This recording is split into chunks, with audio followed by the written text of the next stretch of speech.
it up, pump it up. Trae. Come on, come on. With Trae. Pump it up, pump it up. It's the day with This is the day to gain inspiration, to make a positive change in the nation. We're inviting you to partake in conversation to raise your vibration. It's the day that we will all celebrate all of our peace that make this thing elevate. Watch the negative fade away, cause it's the day with Trae.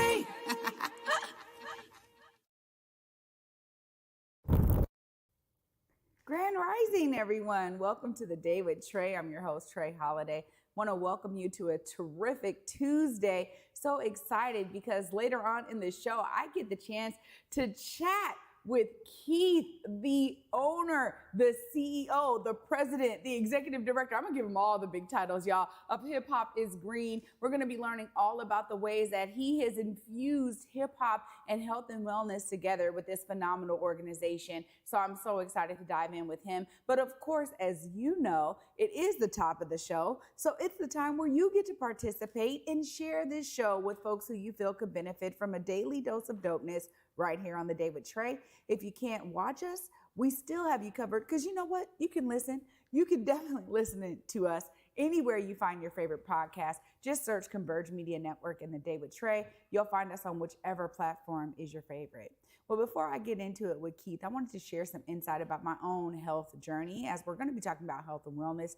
And I have finally committed to the Master Cleanse. And many of you may know of this cleanse. It has been around for decades. It's basically a spicy lemonade that you have to drink every day for 10 days. I am just a couple of days away from completing this, y'all. I started on July 1st, and tomorrow I'll be wrapping this up and moving into a way of eating that not only prioritizes my health and wellness, but also my longevity. When I think about my grandson who was born May 23rd, y'all, I don't know if I went in yet about me being a grandma, but it has happened. And I'm so excited that he has joined our family, but also it just makes you think when new generations of your family come into play, what are you doing for yourself to be sure that you're there to see the day that he graduates or gets married or anything else, these major milestones in life?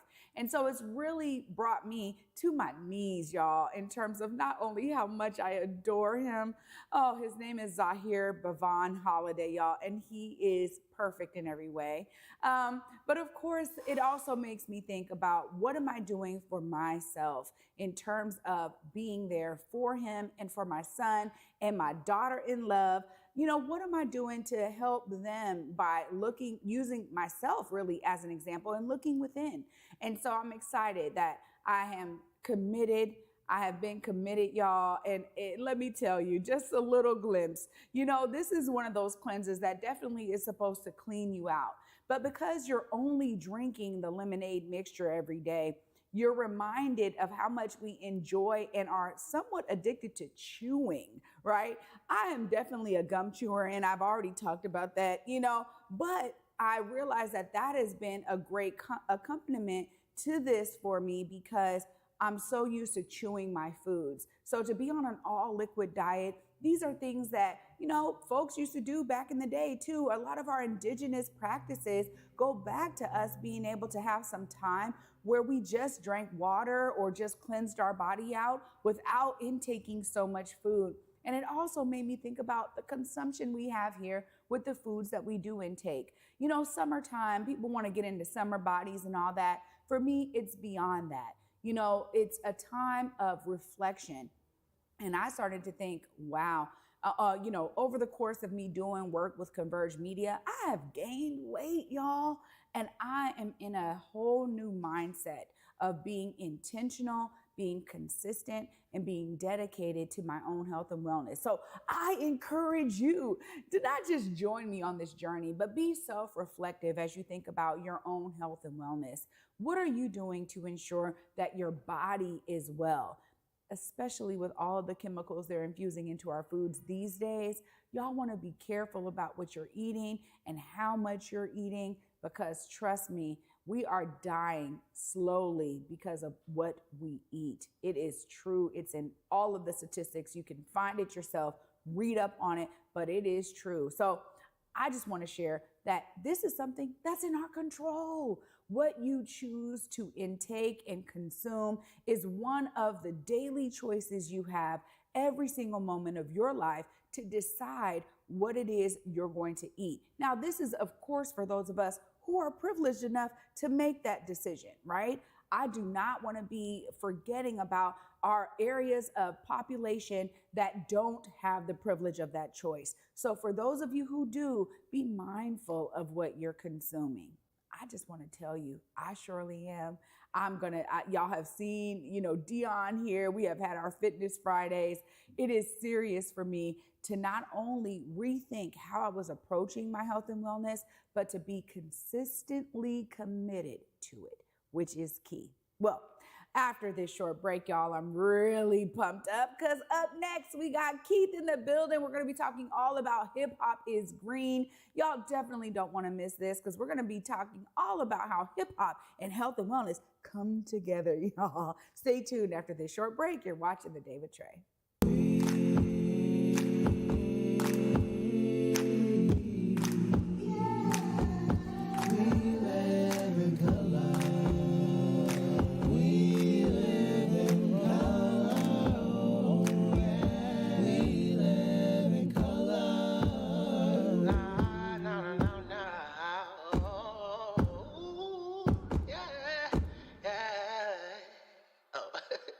Start the show.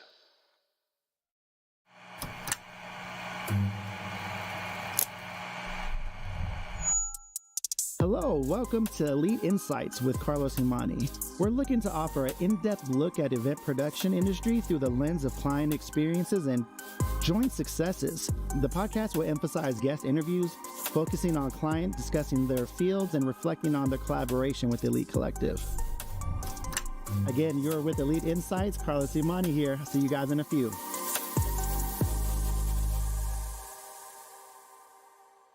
Big Tobacco thinks they know everything.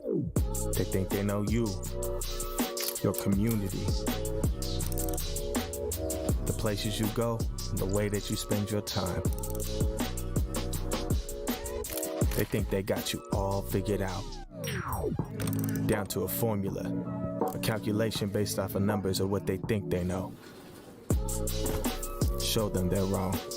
Learn more at theythinktheyknowyou.org. Joining me right now is Keith Tucker from Hip Hop is Green. What's up, Keith? What's up, Trae?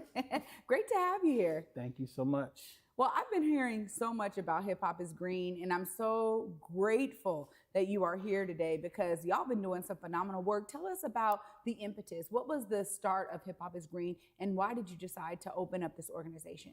Yeah, so ironically, back in 2007 and 8, I was the host of my own radio show, The Keith Tucker Show, 1150 AM KKNW. Shout out to them. And I did that radio show for 2 years. I brought in many hip hop artists to really try to explain what hip hop culture is for the first time. And when I say many artists, I'm talking about legends and pioneers in hip hop that created hip hop. So did that show, Hip Hop Beyond Rap. And then I did another series, Hip Hop Activism and Black Mentorship. And these were series. So I spent weeks on this one subject and brought in different guests from all around the country. Dick Gregory came on, the Elmer Dixon and Aaron Dixon brothers, they came on, and a lot of Roberto Maestas, rest in peace, he came on. And we just talked about activism in that series. And then the Hip Hop Beyond Rap, we talked about the elements of hip hop for the first time. So we broke down each of the 9 at the time elements, and I had different guests come in, KRS-One, Professor Grizz from Public Enemy, many other DJs, pioneers. The first ever female MC, Sarok, came on, and we talked with her. And so we just went on an examination of the culture of hip hop beyond just rap music. So while I was doing that, I came up with the idea of interviewing people in hip hop that were vegan, right? And so Dead Prez have been a friend of mine for many years. They came to town, they took me to a vegan spot, And I was like, man, this food tastes pretty good. You know, and I was in KRS-One, I was talking with him, and he did a song called Beef in 1990. First ever environmental activism song about animal rights ever in hip hop. So all that was in my mind. And I think I did a welcome to Public Enemy dinner for Public Enemy when they came here. And most of them were vegetarian or vegan. So all of that was swimming in my mind. And I was like, I'm gonna do a show about hip hop and veganism, right? And at the time, I wasn't vegan. I was eating McRib sandwiches and any other crap I could find. You know, it wasn't good. But I told myself, while I'm doing this series, I'm going to go all in and be vegan myself. And that was the impetus for me to start Hip Hop is Green. Wow. Well, there's always this special journey. And shout out to Dead Prez. I got to do some work with them recently, and they're just phenomenal brothers, and really working to make sure that folks are healthy and that they understand the importance of their health. But these journeys are always so uniquely defined to who we are as people. So I love hearing that background. And then you birthed Hip Hop is Green and really added health and wellness as the 10th element to hip hop. Tell us about that. Oh my gosh. So it really came from a document called the Hip Hop Declaration of Peace. So I would encourage people to go and check this document out because it established principles for hip hop as a global culture, right? So it happened in May 16, 2001. 300 delegates went to the United Nations with this document and all of our principles, and it was ratified by the United Nations as a worldwide culture. Now, we don't need the United Nations to wave their magic wand to tell us that hip hop is a worldwide culture, but we're glad to have had their support. So in the first principle, it outlined the 9 elements of hip hop. And I did not know there was 9 elements of hip hop. And let me tell you, I've been involved in hip hop since 1978. All right, when hip hop first came to the Northwest, right? So it amazed me. So I became a student of that document, and I actually became a student of KRS-One's too. I traveled with him for several years and all of that stuff. So through all of that, I reviewed the document after studying it for years, and I was reading it one day, and the first principle said, when and wherever these elements and future elements of hip hop. And I got stuck on future elements of hip hop.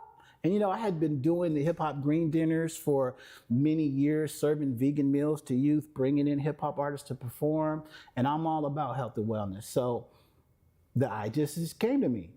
The 10th element of hip hop needs to be health and wellness. Wow. And so that's how it came to me. Well, it actually makes a lot of sense too, especially when you realize that there are so many hip hop artists who are culturally responsive and really drive culture forward, but they're also very conscious-minded individuals. I mean, you're talking about folks who understand, you know, some of the elements I was speaking about early on in this intro today, that, you know, we are the ones who get to choose what we consume. You know, there is actually a problem we're dealing with here, and especially in America, where so many of our foods are like foreign materials really to our bodies, and yet we're trying to process them. Our digestive system is having a hard time.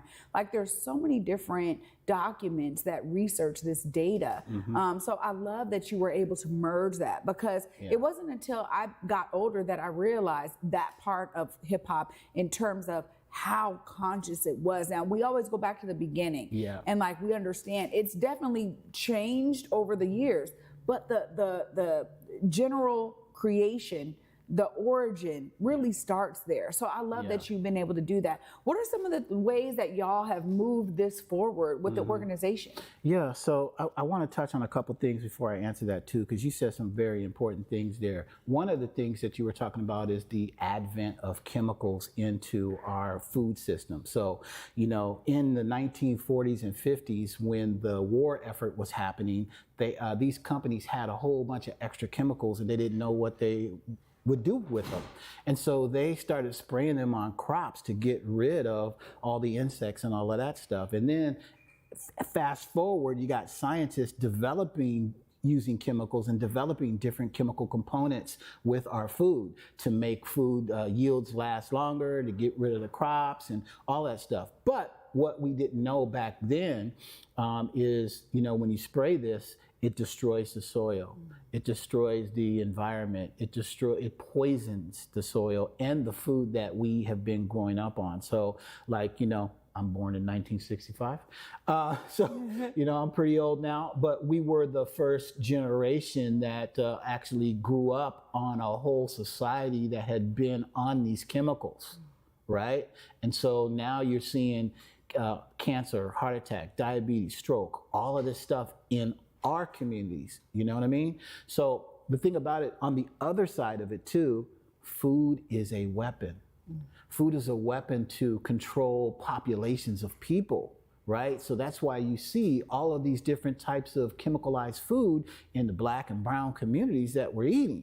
And then we end up getting cancer, heart attack, stroke, all of these things because of the food that we're eating, And another thing he said, we as the first generation of hip hoppers, we stand on the shoulders of activists like the Black Panthers and things like that. So it comes natural for us to be activists. So that's what that component that you're talking about in hip hop comes from, right? And I was an activist before I created Hip Hop is Green in Seattle for many, many, many years, right?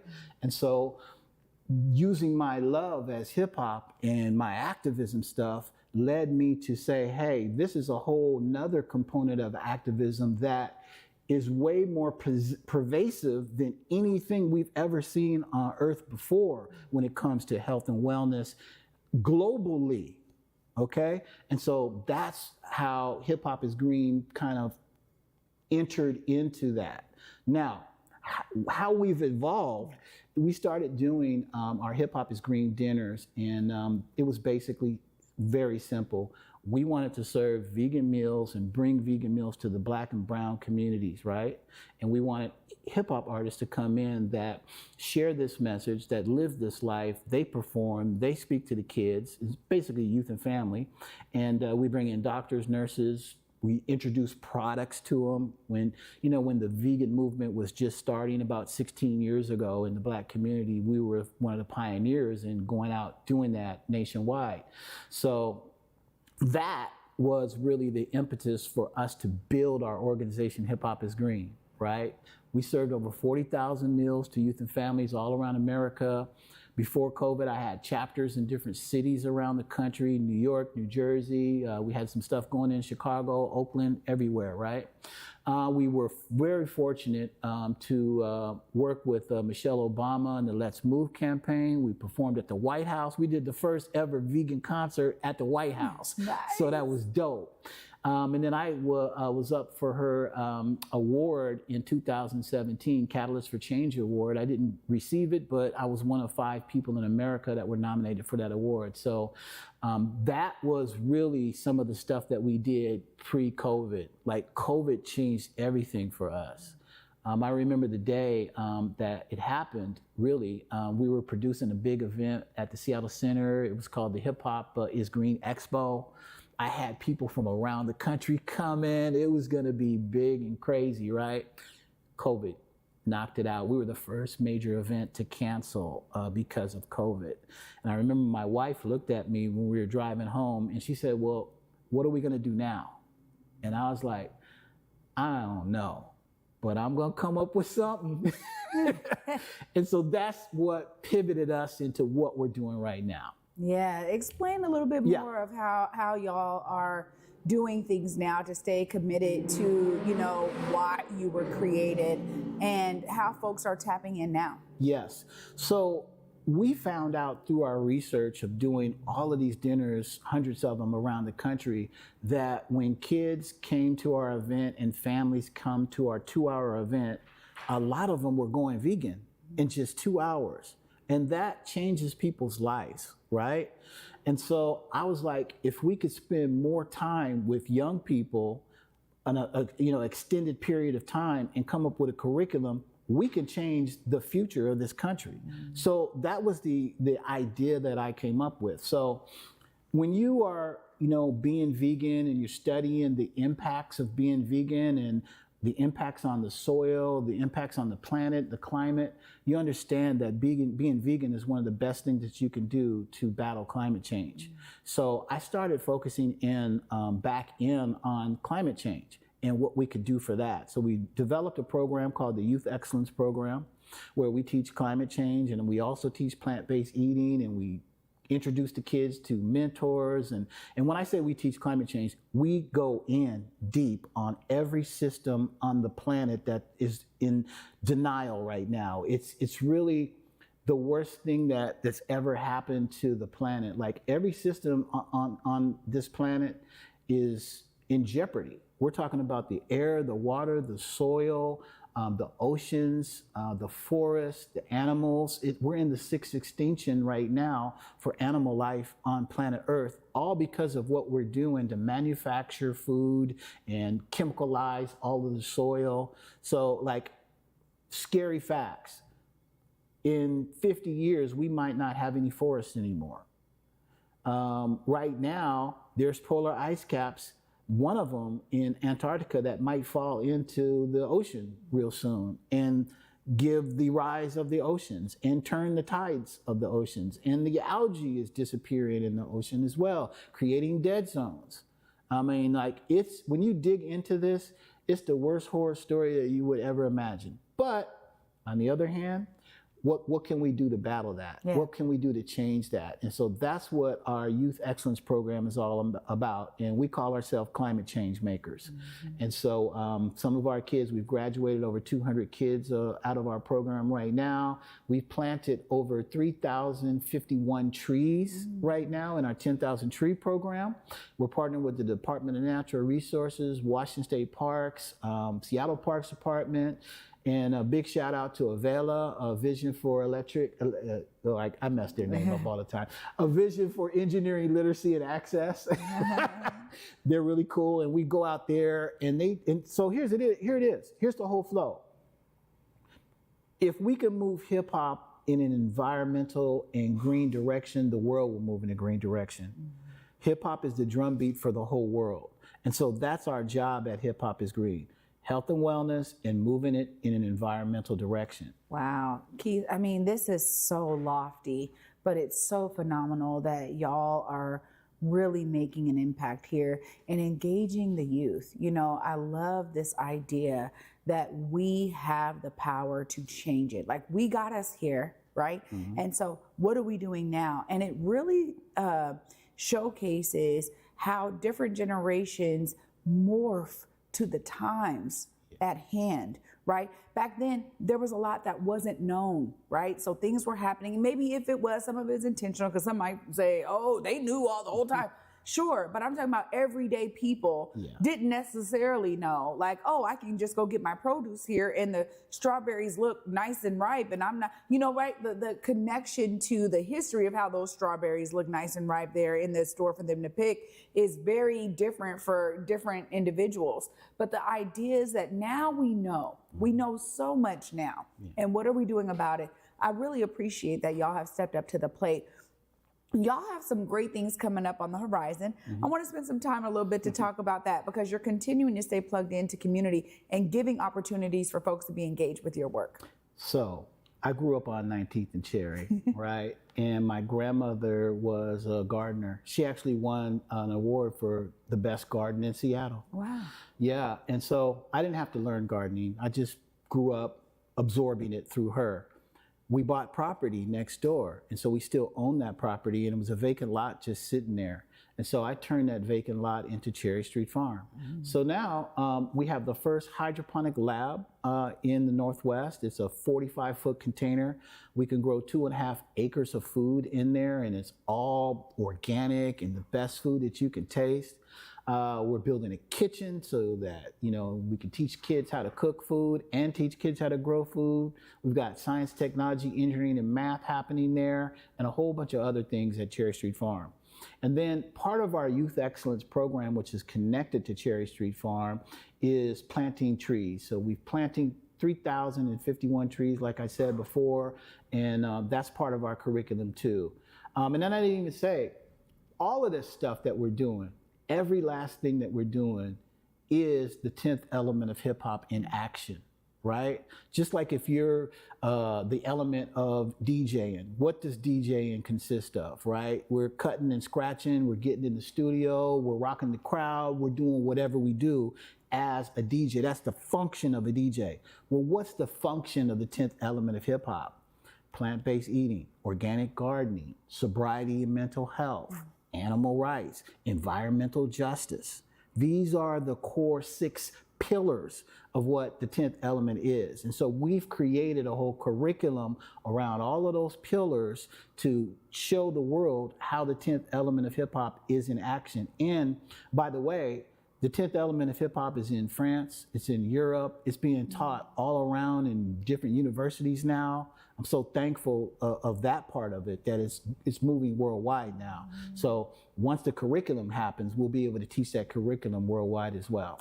Well, this is great work, Keith, and I'm so glad you made time today to stop by and give me a glimpse of what y'all are doing and make sure the audience is aware. Of course, if people want to tap in, if they want to volunteer for some of these things y'all got going on, if they want to just plant trees with y'all, whatever it is that y'all open up to others, please let them know right here how they stay connected. Cool. Hey, so hit us up at hiphopisgreen.com. We're at Hip Hop is Green on Instagram, all the different platforms, social media platforms, but you know, Instagram's probably the best way to connect with us. But we do have a contact page on our website, hiphopisgreen.com.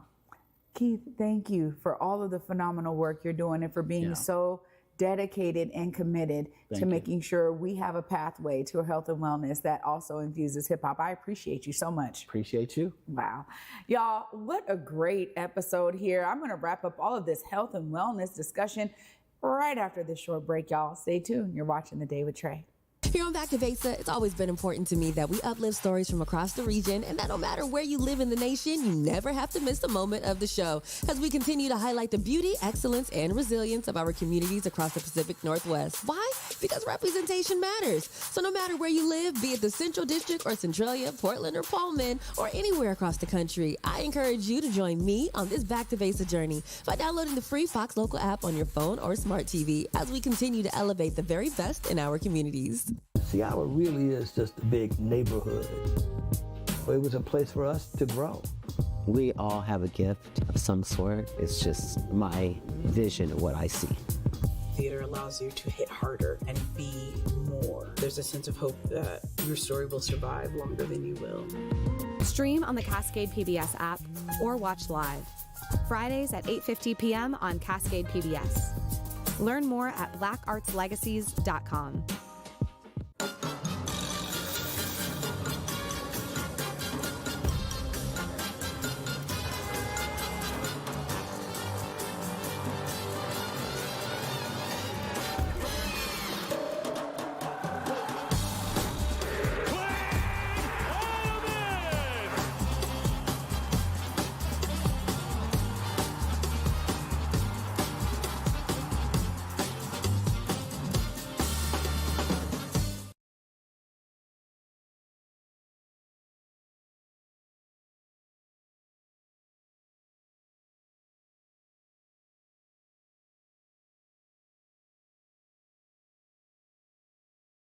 It feels like it's overwhelming. You know, like, what are we going to do about this? How do we reverse the course of our earth and our planet? What are we doing to make sure that we're good, that we can have future generations to enjoy in all of the beautiful, bountiful nature that we have right here today? I mean, it is so true. There's something that can be done about it. And it can start with your consumption when you realize how much is put into meat production. But also, if that seems extreme, no worries. There's ways for you to get engaged. You know, tap in with Hip Hop is Green, plant some trees, help us restore this beautiful planet back to what it was before we as human beings came in and did all of this stuff to mess it up. We can also do some stuff to make it right. I'm so glad that Keith was here to share some of those ways that Hip Hop is Green is taking up that challenge. Well, y'all know I'm excited every time I have someone here who can constantly inspire y'all to be a part of the solution. No matter what it looks like for you, you too can find your way to be a part of the solution, as Keith Tucker has shown he is here today. And I'm also excited because I'll be back with y'all tomorrow. And until then, at 11 a.m., y'all, Peace.